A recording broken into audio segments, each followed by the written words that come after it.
Hola,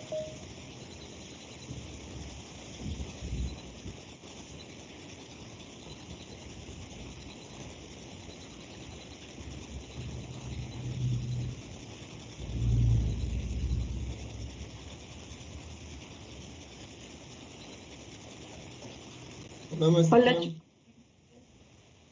hola. Voy a apagar la cámara porque he estado muy lento mi internet,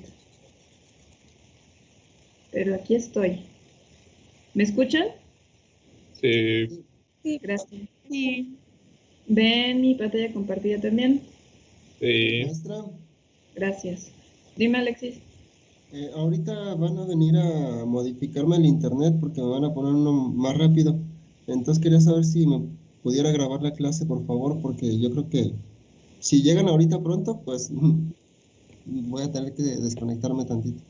Sí, a eso iba, no te preocupes. Ah, muchas gracias. Muy bien. Ah, hace un momento les hice la asignación de una última tarea para la parte de flotación.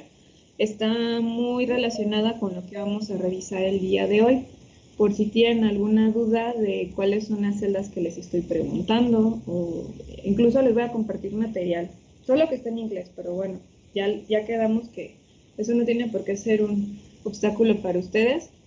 En cuanto a las diferentes configuraciones que hay de celdas de flotación como tal, yo les había platicado en su momento que habían como celdas que les decía, va a ser muy difícil que ustedes vean qué está pasando, lo único que van a ver probablemente sea la espuma que está en la parte superior, porque son tanques, la mayoría están recubiertos con acero, y entonces el conocer exactamente qué está pasando adentro, pues es un poco complicado, a pesar de que pudiera no estar trabajando a temperaturas altas como en los hornos, pues de todos modos, imagínense, como para saber qué está ocurriendo ahí está medio canijo. Hay algunas estrategias para poder estudiar bien los fenómenos que ocurren en las celdas de flotación. Y hay algunos equipos también que permiten dar rastreabilidad a las principales variables que ustedes van a estar revisando una vez que les toque trabajar en un equipo de estos, ¿no? En esta diapositiva les muestro digamos que el rango que puede existir en capacidad de las celdas de flotación. Cuando son celdas pequeñas, o más bien cuando, si notan, veíamos en días pasados de que me preguntaban, bueno, cada una es una celda, si la vemos así como que en línea, y en realidad sí, si son celdas de capacidad pequeña, llamemos de pequeña 100 metros cúbicos, normalmente se acompañan con otras celdas al mismo tiempo para poder abatir un poco el tema de que a lo mejor no son celdas tan grandes, ¿no? Y de ahí nos podemos ir hasta, en realidad, de las más comunes o de las celdas que se consideran entre comillas grandes, pues hablamos de algunas de hasta 300 metros cúbicos. En esta de 600 metros cúbicos es una simulación matemática que se hizo precisamente para evaluar qué pasaría con una lavadora de este tipo. Una lavadora, es que estoy pensando en la lavadora, ahorita les voy a decir por qué. En una celda de flotación de este tipo. Cuando vamos a regresar precisamente aprovechando, cuando ustedes están haciendo, digamos que en lugar de estar hablando de una celda de flotación, estuviéramos hablando de una lavadora. Si han visto las lavadoras chaca chaca, ¿verdad? Ya son bien viejitas, esas ya no, y parece una pata de gallo. Las voy a dibujar más o menos así.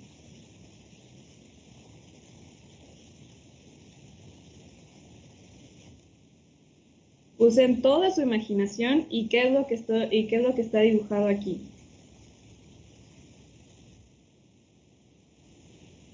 Pues es la palanca a la que mueve el motor para que se sacuda todo. Exacto, ¿no? Si han notado, en la parte inferior tiene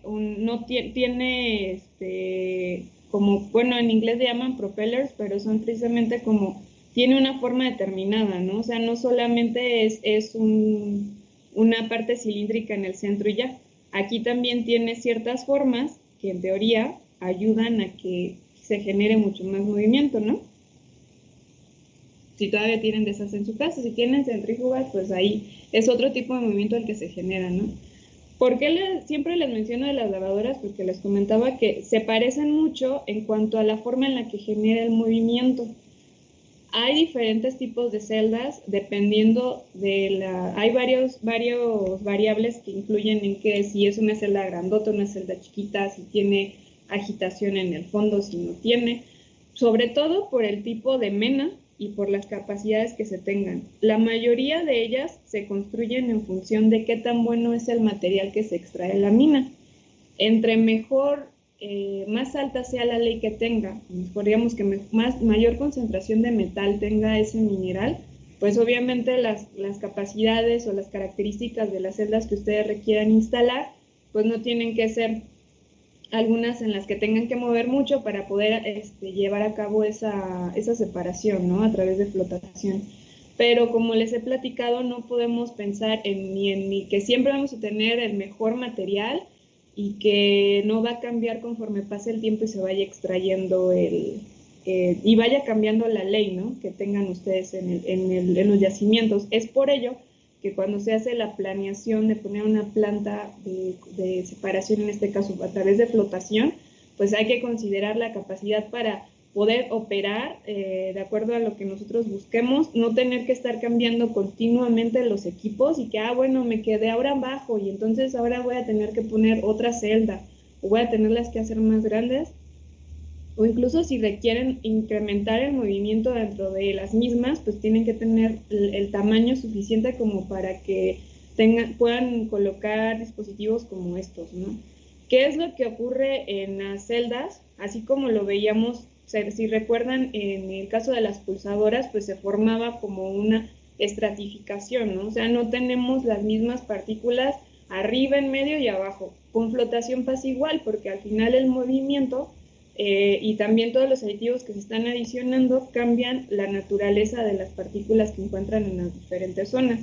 Como tal, zonas hidrodinámicas ahorita vemos de cualquiera que sea la celda de la que estemos hablando, pero en general en alguna donde haya una especie de agitación, llámenle por la mecánica o por el mismo gas, se van a conocer 3 tipos de zonas, que son las características y que les dicen también cómo van a estar las partículas ahí. Voy a empezar de abajo hacia arriba porque digamos, al final la alimentación depende también de dónde ocurra, pero vamos a ir como de la de más movimiento a la de menos movimiento. Obviamente, en la parte inferior donde ocurre una mayor agitación, ¿no? Aquí pueden tener un mecanismo que les ayude a hacer ese movimiento de todo lo que está disuelto, tanto agua como aditivos, como gas, y es precisamente todo lo que está alrededor, lo que le llaman la zona turbulenta. El punto en el cual hay las velocidades que se manejan aquí son muchísimo más altas y son las que permiten hacer como tal la separación. ¿Dónde ocurre mayormente o cuál es la que tiene más impacto en como el proceso de separación como tal? Pues donde hay más actividad, que es precisamente en la parte inferior. Después, este movimiento, obviamente, también como es una masa y todo esto es un solo tanque o una sola celda, pues se transmite, ¿no? A través de los fluidos y estamos en una zona, digamos que calmada. En esta zona es una mezcla de velocidades porque prácticamente va a empezar a disminuir de la parte inferior hacia arriba y en realidad mientras estas velocidades están cambiando, sigue ocurriendo la separación. La parte calmada después evoluciona hacia lo que llamamos nosotros la zona de la espuma. Y pues en la zona de la espuma sí esperamos las velocidades mucho más bajas. Digamos que en velocidad vamos de la más baja a la más alta. ¿Ocurre separación por flotación en todas las zonas? ¿Ustedes qué creen? ¿O solo en alguna?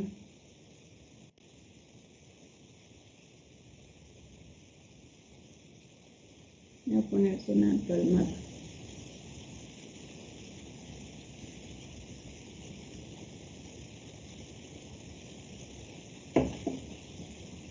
Inactivo. Poco movimiento.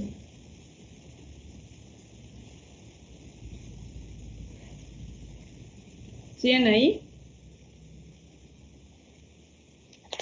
Claro que sí, maestra. Muy bien. Entonces, aprovechando, dime, Vivices, ¿en todas hay separación por flotación?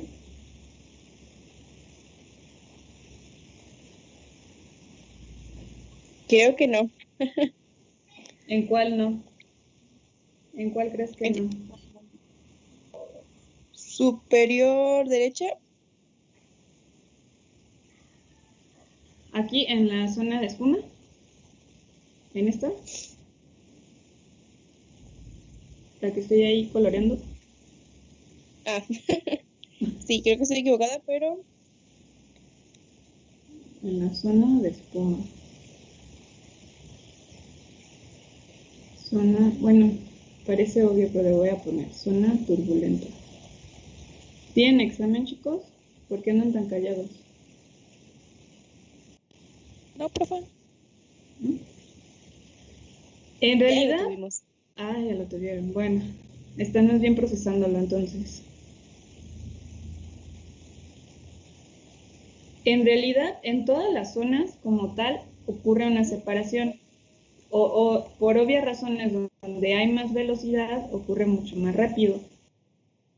Y así sucesivamente, hasta que llegamos a la zona de espuma. Recuerden que también la espuma como tal ayuda a hacer esa separación de las partículas hidrofóbicas y el agua, pero esta parte es súper importante como tal, el tener una agitación, vamos a ver que nos puede ser llevada a cabo no solamente por algo mecánico, y esa es una de las cosas que llevan a la clasificación de diferentes celdas, porque vemos que el impulsor o lo que genera el movimiento, la flecha que está en la parte inferior, puede cambiar las dimensiones de la celda dependiendo de dónde se encuentra. No siempre se encuentra solamente en el fondo, puede cambiar, pero volvemos a lo mismo, todo depende de las características con las que llega la mena y también de la separación que se busque realizar.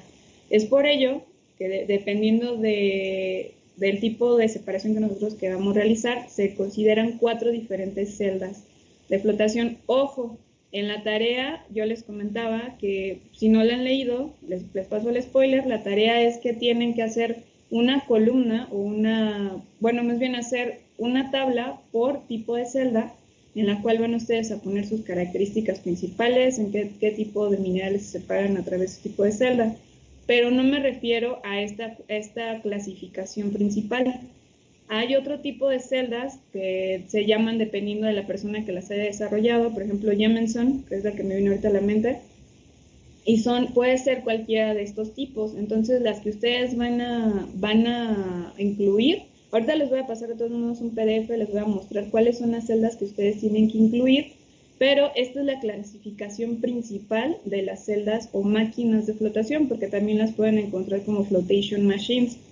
¿Qué es lo que busca esa clasificación? La forma en la cual se genera el movimiento dentro de la celda. Si no hay movimiento, no quiere decir que no haya separación, porque recuerden que al final las partículas se separan porque son hidrofóbicas y se tratan de separar del agua y no se disuelven. Pero entre mayor movimiento haya, mucho más eficiente es como tal el proceso de separación por flotación. Y es por ello que se divide entre las mecánicas. ¿Cuáles son las mecánicas? Pues las que tienen precisamente un impulsor o una flecha en la parte inferior que genera el movimiento dentro de la celda, sumado a lo que se adicionan como puede ser el aire que se puede adicionar en la parte central, puede entrar por ejemplo aquí presurizado a contracorriente y entrar junto con el movimiento que se genera a través del impulsor. Y esto lo que hace pues es muchísimo más movimiento, ¿no? O sea, las zonas que veíamos hace un rato pueden al final van a estar presentes, pero la diferencia entre las velocidades de esta zona con esta zona, la calmada contra la turbulenta, pueden ser menores, pueden ser casi una misma zona, y eso ayuda bastante a llevar a cabo el proceso mucho más rápido. Entonces, en las mecánicas tenemos un medio, normalmente en el centro de la celda, que nos ayuda a mover todo. Esa es la condición para que sean mecánicas, que tengan algo que esté agitando, sumado a la adición de aire. En el caso de las neumáticas, no tienen pueden no tener ese movimiento por un impulsor, pero al final el aire de alguna manera busca hacer ese movimiento, y a través también puede ser de una inyección en el centro o una inyección en la parte inferior. Normalmente en las neumáticas se busca también que la inyección de aire pueda ser a contracorriente. Es otra de las vertientes o de los otros tipos que hay en neumáticas, pero neumáticas obviamente se refiere a que solamente estamos buscando agitar todo lo que tenemos dentro de nuestra celda a través de la inyección de aire. Este tipo de celdas pues tienen sus ventajas, dado que normalmente las instalaciones pues son muchísimo más pequeñas que a las mecánicas, ¿no? Si hablamos de celdas mecánicas, el tener que colocar un eje en la parte del centro y dar la vuelta, pues eso hace que también sean celdas que tengan que tener un mayor tamaño comparadas con las celdas neumáticas. Tienen sus bemoles, ¿no? O sea, tienen sus ventajas y desventajas que ustedes van precisamente a colocar en la tabla que van a realizar, pero obviamente depende también ahí de del tipo de material que se busque separar y también de las instalaciones con las que se cuentan, ¿no? Por eso muchos de estos tipos de plantas pues no se colocan, están muy cerca de la mina y no se colocan precisamente en la ciudad, o donde no se tenga la capacidad como para tener instaladas todas las celdas. En el caso de las celdas o columnas de flotación, en este caso no tenemos ni la agitación como tal provista a través de un medio, no tenemos la inyección de aire, pero aquí cambia el tipo de estratos o más bien las zonas que se generan al momento de hacer el proceso de separación. Cuando hablamos de celdas mecánicas, pues prácticamente todo lo que ocurre dentro de la misma, vamos a estar viendo que se ocurre la partícula, se pega la burbuja y esta sube y forma la espuma y ocurre todo el proceso, ¿no? Como tal de flotación. Pero esto ocurre en toda la celda, a lo largo y a lo ancho. En las neumáticas lo mismo. Prácticamente como el concentrado sale por la parte superior y las colas salen en la parte inferior, también igual estamos hablando de que prácticamente todo ocurre en la celda, prácticamente. O sea, es un proceso que está ocurriendo en todo el reactor. En teoría no hay zonas muertas donde no esté ocurriendo absolutamente nada. Sin embargo, en las columnas hay una especie de zona muerta que digamos que ocurre porque el aire se insufla en la parte inferior para poder formar una columna que ayude a también hacer una función muy similar a la que ocurre en las mecánicas y en las neumáticas. Al final el aire nos ayuda también a acelerar el proceso, pero estamos viendo que ocurre en una parte específica de nuestra celda. No ocurre en toda la celda como tal. ¿Qué es lo que pasa aquí? La adición lo podemos hacer, en lugar de hacerla en la parte inferior, como normalmente se puede hacer tanto en las neumáticas como en las mecánicas, aquí alimentamos a contracorriente, feed, aquí acuérdense que esta es la pulpa, o nuestro mineral mezclado con agua, lo vamos a alimentar en la parte superior, pero en una zona controlada, una zona bien pequeñita. Aquí podemos separar el concentrado y se forma una interfase, y todo lo que no es hidrofóbico se va hacia la parte inferior y se retira como colas, ¿no?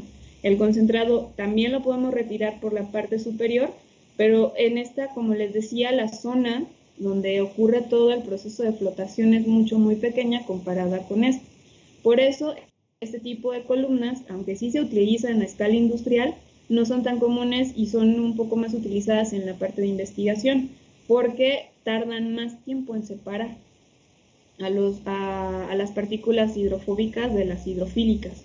Esa es una de las desventajas que tienen. Ventajas, pues pueden ser más pequeñas, son más fáciles de instalar en comparación con el resto, requieren menos mantenimiento. O sea, son columnas que sirven más como para analizar lo que está ocurriendo dentro de la misma y poder así determinar las variables importantes, y por lo mismo son más utilizadas en investigación, ¿no? En el caso también de algo que ocurre parecido con las columnas es la cuarta clasificación de las máquinas de flotación, que se llaman separadores de espuma. ¿Por qué? Porque aquí tampoco ocurre nada parecido a lo que ocurre en las mecánicas o en las neumáticas. No tenemos como tal, podemos no tener como tal una agitación, sino se parece bastante a la concentración gravimétrica.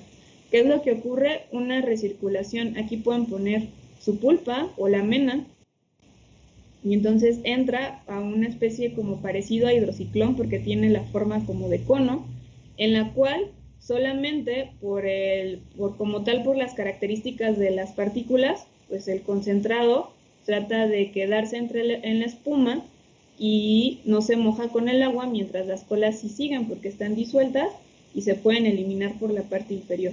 Si ven aquí no ocurre, no tenemos un impulsor en el centro, no tenemos agitación como tal con aire, o sea, prácticamente lo que hace solamente por lo que tenemos aquí de concentrado y por sus características propias trata de separarse junto con la espuma.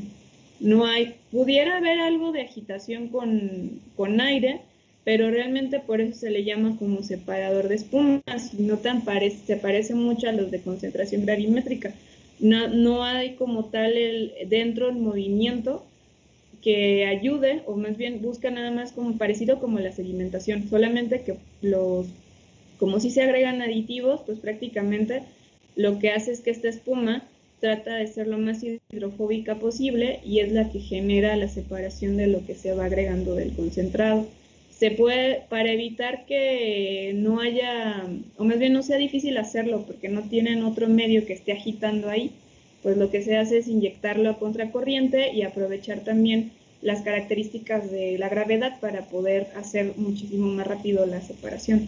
Pero prácticamente esto se utiliza en partículas gruesas y en las cuales también no hay como restricción en el tiempo, ¿no?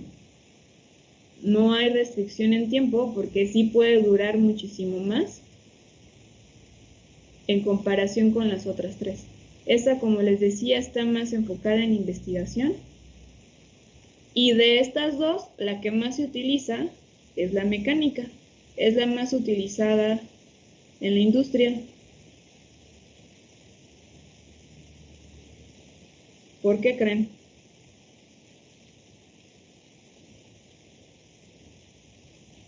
Es la más rápida. Es muy rápida, exacto. Tiene el menor tiempo de operación, o al menos de estancia de las partículas dentro de la celda. No solamente están, como les decía, agitando con el aire, sino también el impulsor está ayudando. El aire tiene muchos usos, o sea, el primer uso es el que es prácticamente el que va a cargar, ¿no? Es el medio de transporte, es el que carga a las partículas hidrofóbicas para que puedan escapar de la columna y se vayan a la espuma. Pero también el aire da movimiento a toda el agua aquí contenida, ¿no? Entonces, es bien importante, tanto cualquiera de las dos, ya sean mecánicas o neumáticas, ayudan la combinación del movimiento, pues es prácticamente lo que los hace más eficientes, ¿no? Si nos vamos a este tipo, normalmente cualquiera de estas dos tardan un poco más en comparación con el resto. Ahorita les vamos a ver si estoy hablando de horas, segundos, minutos, días, meses, pero en la comparación en cuanto a tiempos de proceso, pues sí hay diferencias, ¿no? Por eso estas son muchísimo más utilizadas cuando ya no tienes ese factor, o bien estás buscando separar partículas, pues que prácticamente ya son como de las últimas, ¿no? Acuérdense que en los circuitos habían unos que se llaman limpiadores o cleaners, y pues eso ya prácticamente dices, bueno, ya de lo que tengo, ya es lo que me queda, prácticamente le quiero sacar lo más que pueda, pero es como ya algo extra, o sea, no es la función principal de separar, sino ya es algo de lo que yo pudiera llegar a sacar todavía, pero no sé si me entienden, o sea, prácticamente ya esas partículas no están el tiempo que tienes disponible para poderlas limpiar y todo, pues ya es como extra, ¿no? Entonces, en separadores de espuma podemos utilizarlos cuando no tenemos el factor del tiempo encima, o bien ya son partículas gruesas que te quedaron a lo mejor de las colas que venían de cualquiera de estos dos, y entonces dices, bueno, le voy a dar una última pasada para ver todo lo que recupero de ahí, ¿no? Por eso estas no se utilizan a escala industrial. Bueno, no puedo decir no se utilizan, sí se pueden utilizar, pero no son tan comunes como estas dos, porque tienen esa desventaja. Si hablamos de... ¿Hasta aquí alguna duda, chicos?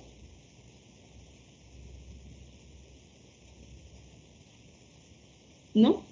No, maestra. Gracias.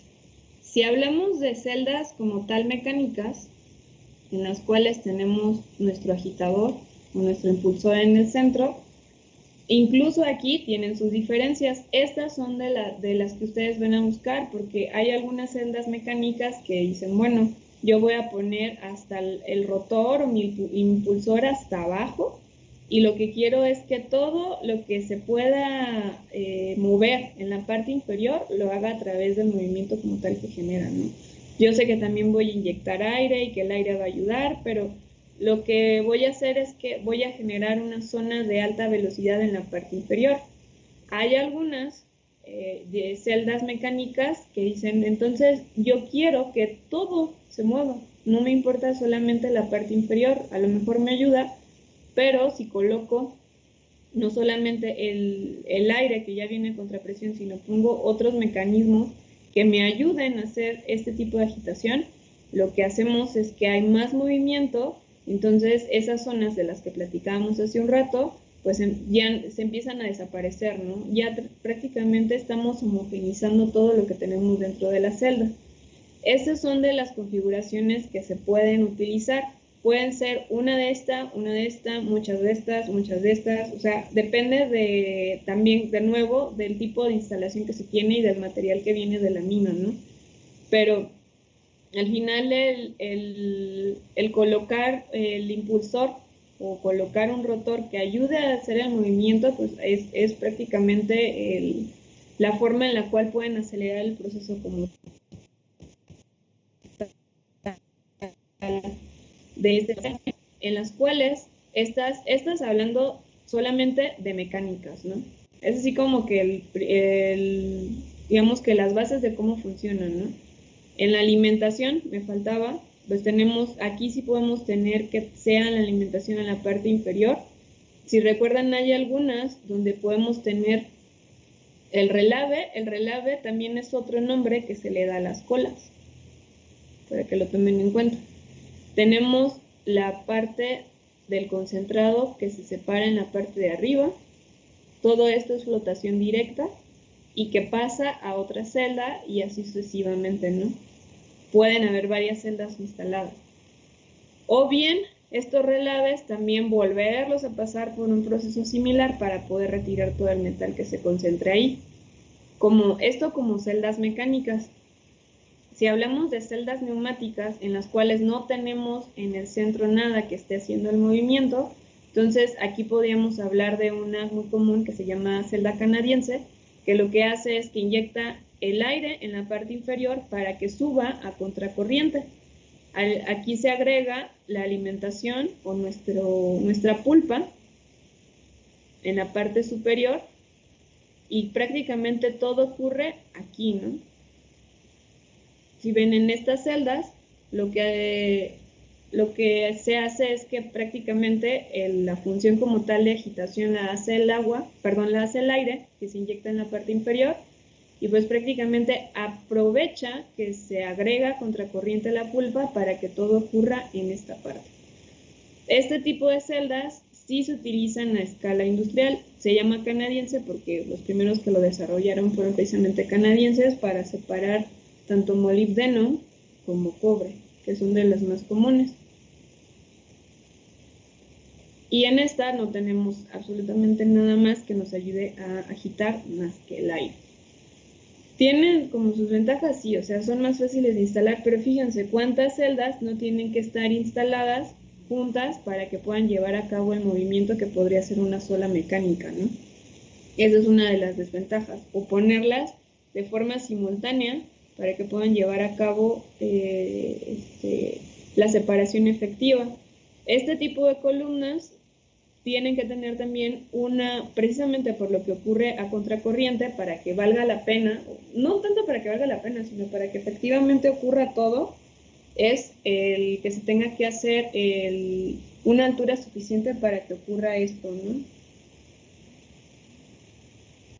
El diámetro típico está entre 3 a 5 metros de estas columnas, y el largo puede ser de hasta 15 metros de altura para que pueda ocurrir todo esto, ¿no? Tenga suficiente tiempo de residencia al material para que se pueda llevar a cabo la separación. En esta, si notan, ¿qué diferencias ven en la construcción? Esta es una celda una columna de flotación. Las que se ven acá, estas, por ejemplo, por su tamaño, son unas celdas mecánicas. ¿Cuáles son las diferencias principales que observan? Así muy a grandes rasgos.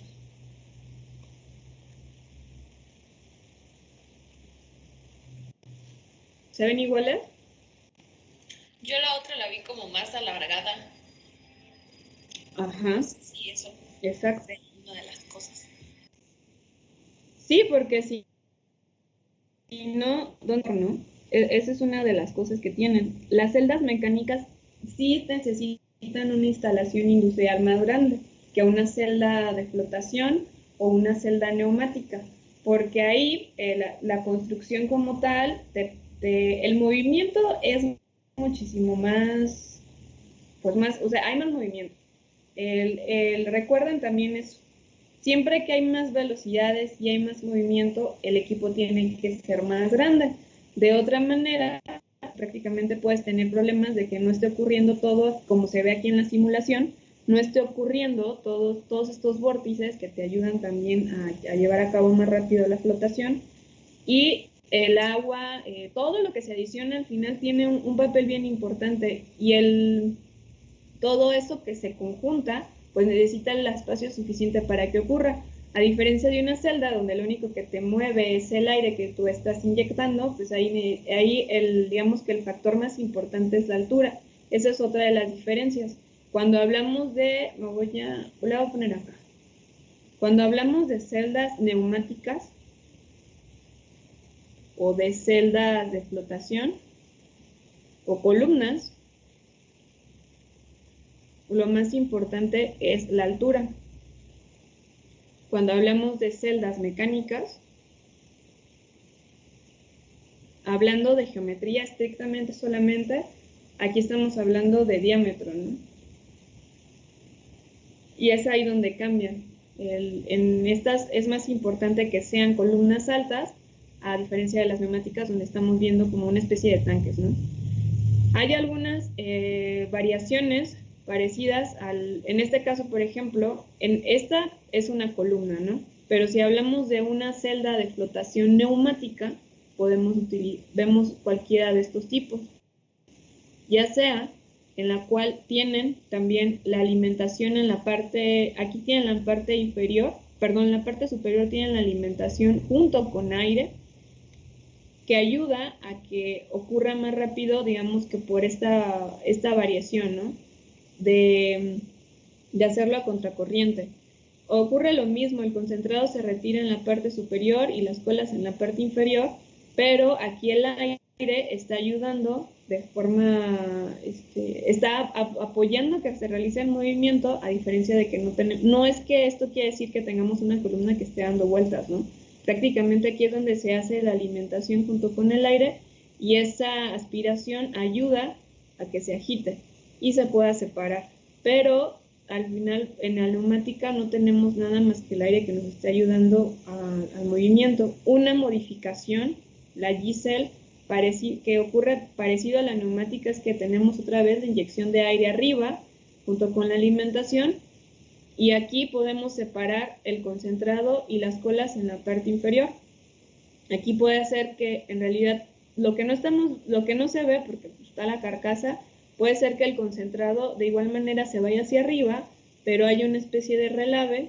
Relave me refiero así como cuando se está saliendo del recipiente, y se separa como concentrado, ¿no? Porque al final está como sellado. No se ve como la espuma que normalmente vemos en las celdas de flotación. Y las colas, pues prácticamente se siguen separando por la parte inferior. Estas son como de las configuraciones que se pueden encontrar si hablamos de celdas estrictamente neumáticas. ¿Hasta aquí alguna duda, chicos? Por ahí me habían mandado un mensaje. Ahorita checamos lo de la práctica. Sí, gracias. Nada más para terminar de ver esto.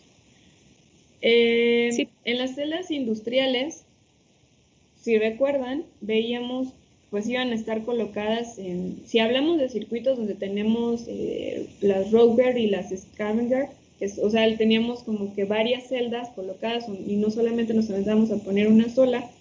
En este caso teníamos un circuito en el cual podemos ver retornos, es decir, nosotros alimentamos nuestra pulpa, ¿no?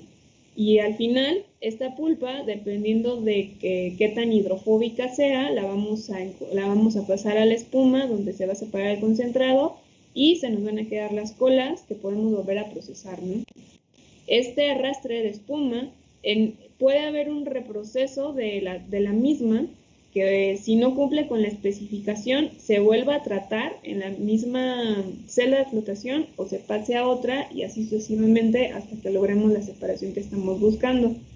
Entonces, los bancos de flotación son celdas que están alineadas una con otra como un sistema distribuido, como dice ahí en la diapositiva, que lo que hacen es que nos permitan hacer esta separación varias, no digo innumerables, porque no puede haber una planta que tenga innumerables números de celdas, pero al menos sí unas 10 o 20 veces se realice este tipo de separación, ¿no? Entonces, el tener la practicidad, o más bien la versatilidad para poner o un montón, como les decía, un montón de celdas o una sola muy grande en donde se lleve a cabo la separación, también depende mucho pues de lo que se vaya a instalar en su momento, ¿no? ¿Por qué? Porque podemos hablar de celdas, por ejemplo, en el caso de las mecánicas, les decía, de hasta 300 metros cúbicos, como las que vemos aquí, ¿no?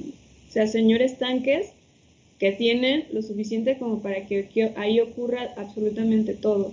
O columnas chiquititas de 2x6, de 2x8, con lo que veíamos diámetros de hasta 4 o 5 metros y colocadas en diferentes bancos, ¿no? Y estamos ahí observando, ahí es como una combinación, ¿no? O pones algo bien instalado o pones pequeñas celdas de flotación que puedas estar tú observando, ¿no? ¿Cuál es mejor ahí? También depende, como de nuevo, de la calidad del mineral que se utiliza y también de la capacidad que tiene de instalación. ¿Cuál requiere muchísimo más mantenimiento? Las mecánicas. ¿Por qué? ¿Por qué creen? ¿O cuáles pondrían ustedes?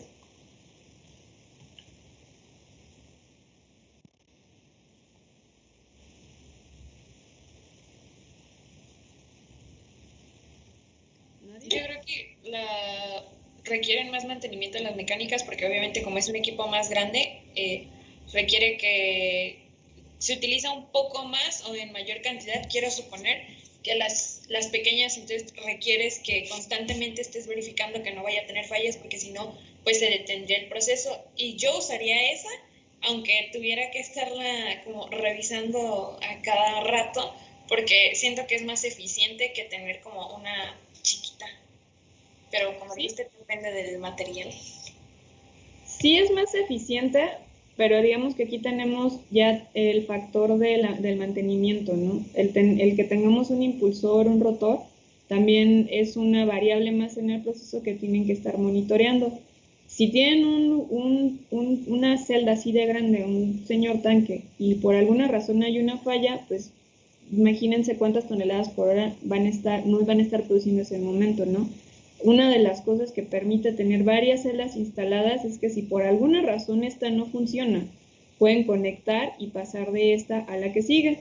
Entonces pueden estar como de forma simultánea en caso de que tuvieran problema en alguna de estas.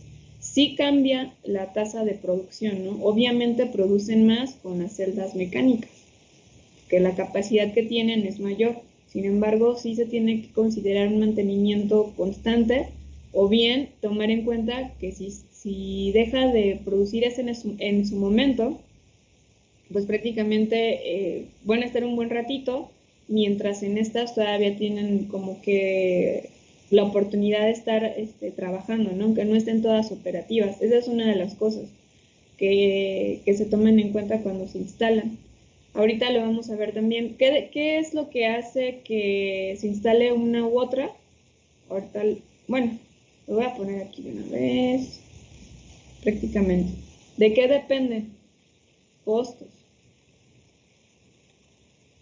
Una de las cosas para evaluar es todo lo que tienen que invertir en poner una celda neumática o una celda mecánica o una columna de flotación o nada más un separador de espuma. ¿Cuánto cuesta instalarlo y cuáles son los beneficios que se genera?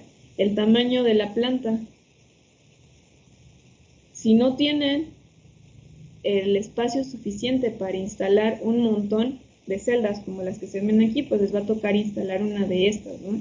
Estos prácticamente son como los parámetros a considerar para poder escoger cuál de las 4 tipos vamos a instalar en nuestra planta, ¿no? O sea, al final nosotros, señores mineros. Consumo de energía. A lo mejor alguien dice, bueno, yo no quiero una en la que tenga que tener energía eléctrica todo el tiempo porque de otra manera no puedo agitarlo, ¿no? Si nada más dependo de que tenga inyección de aire, pues me ayudan. Bueno, al final también tienen que tener un compresor para que esté ayudando con eso, ¿no? Pero no es lo mismo un compresor nada más para inyectar aire a tener un compresor o cualquier otra máquina que les tenga que ayudar a mover todo un universo de material en un tanque muy grande, ¿no? Entonces, el consumo de energía también es una de las variables a considerar para la instalación de su celda. El mantenimiento, como les decía hace un rato. ¿Cuál me cuesta más trabajo? Bueno, no más trabajo, ¿cuál me cuesta más dinero en caso de que tenga que parar? El control del proceso. ¿Cuál es más complicada de monitorear? Necesito puros ingenieros de materiales del TEC porque solamente ellos van a saber cómo estar operando los equipos o qué está pasando en el proceso, o requiero diferentes personas, mecánicos, necesito cuál es qué tanto control puedo tener o qué tan fácil es para mí operar una de estas plantas dependiendo del tipo que yo escoja. Y sobre todo lo que platicábamos hace unos días, el consumo de aditivos. ¿Cuál de esos 4 tipos que les platicaba es la que más les ayuda a que no tengan que estar comprando colectores o comprando modificadores de pH para poder llevar a cabo? Que puedan hacer todo solamente con el equipo que tienen sin que tengan que estar adicionando algo más. Esos son de los puntos. Ahí dice, hay que poner los puntos sobre las i. Prácticamente es como las variables que requieren conocer, o más bien las variables para determinar cuál celda, o para elegir cuál celda. ¿Qué celda instalo?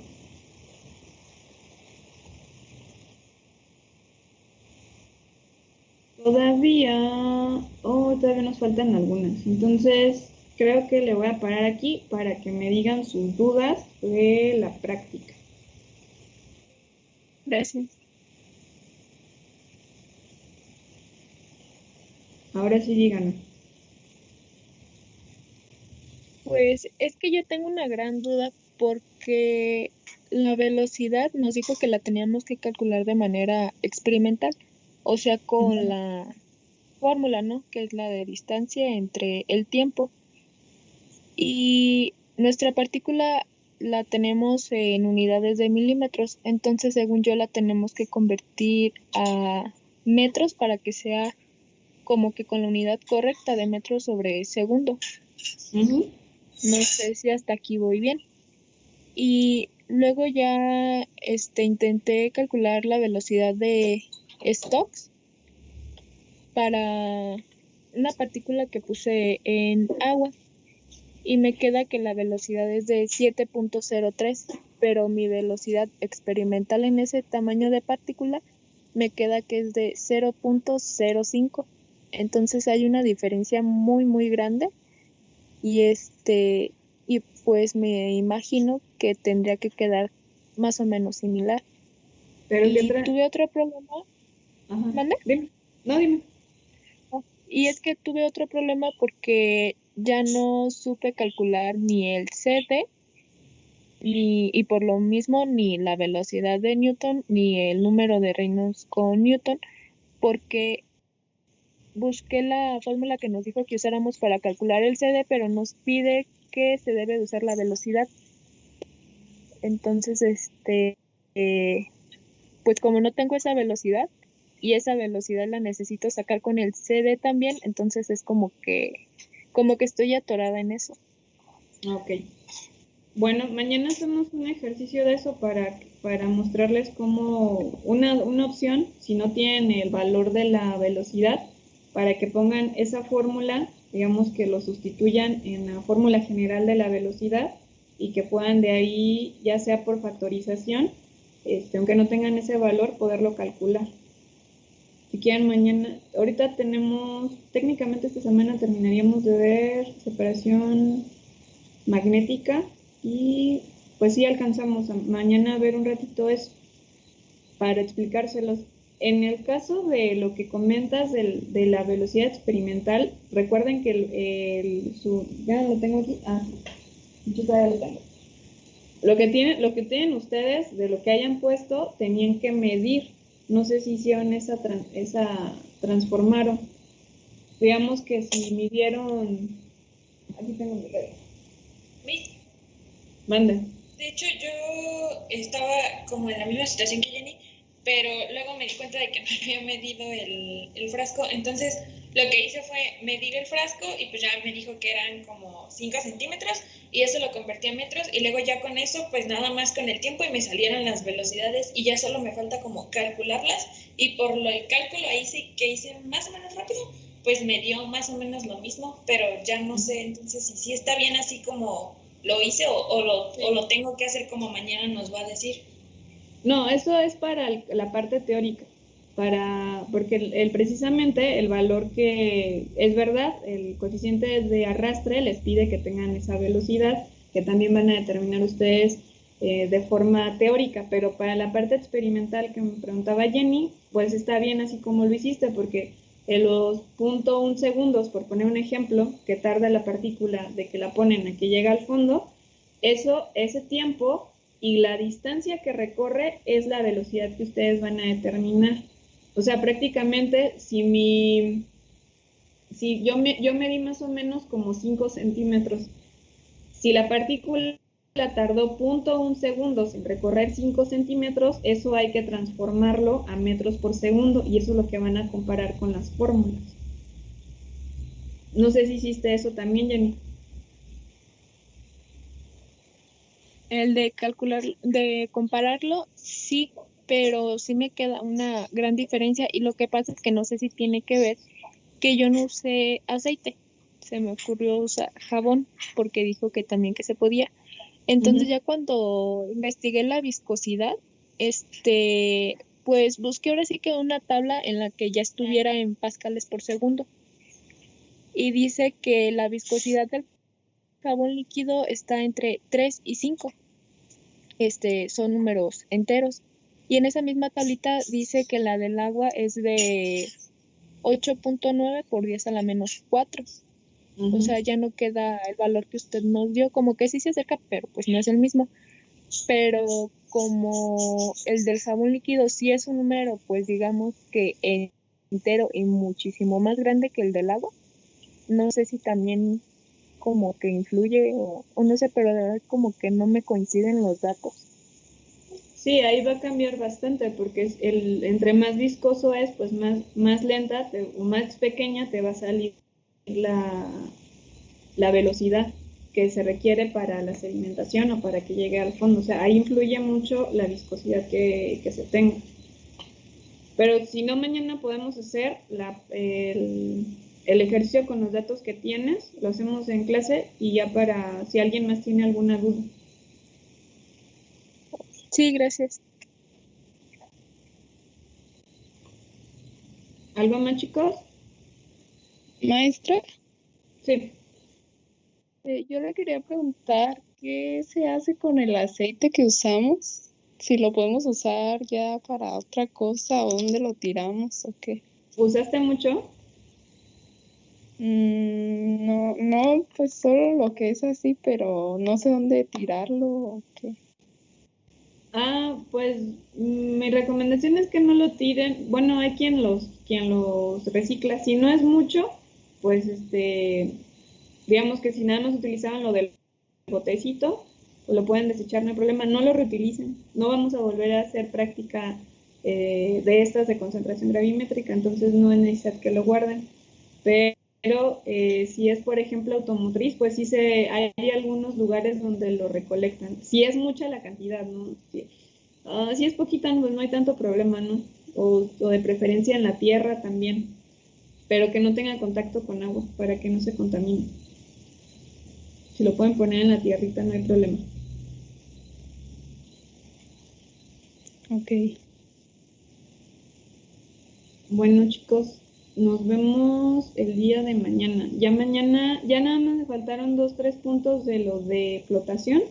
Vemos lo que queda pendiente de la práctica y pues técnicamente sería en el resto de las clases ver lo de separación magnética que les comentaba y bueno, ya nos veríamos hasta enero para terminar la unidad 3. Nos vemos mañana, entonces si no hay más dudas, voy a tener la grabación y nos vemos el día de mañana. Gracias. Gracias, maestra. Cuídense mucho. Igualmente. Bueno, nos vemos. Nos vemos.